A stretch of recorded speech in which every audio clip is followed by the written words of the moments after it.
ജാതി എന്ന് പറയുന്നത് നമ്മുടെ സമൂഹത്തിൽ നിലനിൽക്കുന്ന ഒരു യാഥാർത്ഥ്യമാണ്.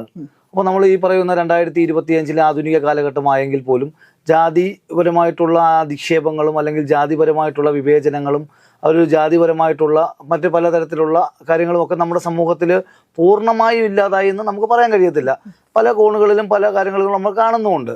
പക്ഷേ എന്ത് തെറ്റ് ചെയ്താലും അല്ലെങ്കിൽ എന്ത് കുറ്റകൃത്യം ചെയ്താലും എന്ത് ക്രിമിനൽ ആക്ടിവിറ്റി ചെയ്താലും അപ്പോൾ അതിനെ മറപിടിക്കാൻ വേണ്ടി ജാതി എന്ന് ഉയർത്തിപ്പിടിക്കുന്നത് ഒരിക്കലും എന്തല്ല, ഒരു സമൂഹത്തിനും നല്ലതല്ല. കാരണം ഇവിടെ നമ്മൾക്കറിയാമല്ലോ, നമ്മൾ മനുഷ്യൻ, അതായത് ജാതിക്കും മതത്തിനുമൊക്കെ അതീതമായിട്ട് നമ്മൾ മനുഷ്യരാണ്.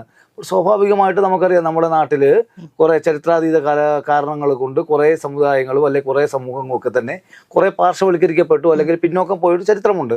അപ്പോൾ അതിനെ മുന്നേക്ക് കൊണ്ടുവരുന്നതിന് വേണ്ടിയിട്ടാണ് ഇത്തരത്തിലുള്ള എന്ത് ചെയ്യുന്നത് സംവരണങ്ങളും അതോടൊപ്പം തന്നെ പലതരത്തിലുള്ള പ്രൊട്ടക്റ്റീവ് ആക്റ്റുകളും അല്ലെങ്കിൽ സംരക്ഷിത നിയമങ്ങളും ഒക്കെ തന്നെ നമ്മുടെ രാജ്യത്ത് നിലനിൽക്കുന്നത്.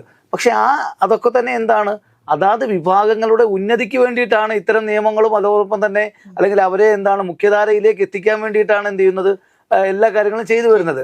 പക്ഷെ ഇവിടെ സംഭവിക്കുന്നത് എന്താണ്, പലപ്പോഴും എന്ത് ചെയ്യുന്നു, ഏതെങ്കിലും ഒരു ക്രിമിനൽ ആക്ടിവിറ്റി ചെയ്യുന്നു അല്ലെങ്കിൽ ഏതെങ്കിലും ഒരു ക്രിമിനൽ പ്രവർത്തനം ചെയ്യുന്നു. അപ്പോൾ അതിനുശേഷം എന്ത് ചെയ്യുന്നു, ഒരു ജാതിയുടെ കാർഡ് എടുത്ത് എന്ത് ചെയ്യുന്നു മുന്നിലേക്ക് വെക്കുന്നു. അതിന്റെ ഒരു ഈ പറഞ്ഞ പോലെ ഒരു ഉദാഹരണമായിട്ടാണ് നമുക്ക് കാണാൻ സാധിക്കുന്നത്. ഇവിടെ കൃഷ്ണകുമാറിനെ കുറിച്ചും അല്ലെങ്കിൽ ഈ പറയുന്ന ദിയ കൃഷ്ണകുമാറിനെ കുറിച്ചും ആക്ഷേപങ്ങൾ ഉള്ളതും അല്ലെങ്കിൽ ആരോപണങ്ങളും ഒക്കെ ഉണ്ട്, അല്ലെങ്കിൽ പലതരത്തിലുള്ള അഭിപ്രായ വ്യത്യാസങ്ങളും അവരുടെ നിലപാടിലുണ്ട്.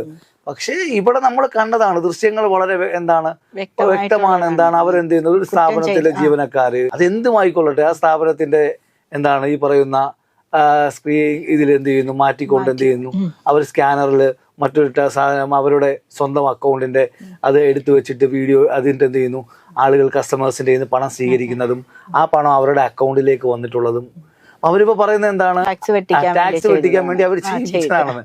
അപ്പൊ അങ്ങനെയാണെങ്കിൽ പോലും ഒരു കുറ്റകൃത്യത്തിന് എന്ത് ചെയ്യേണ്ട ആവശ്യമില്ല, മറപിടിക്കേണ്ട ആവശ്യമില്ലല്ലോ.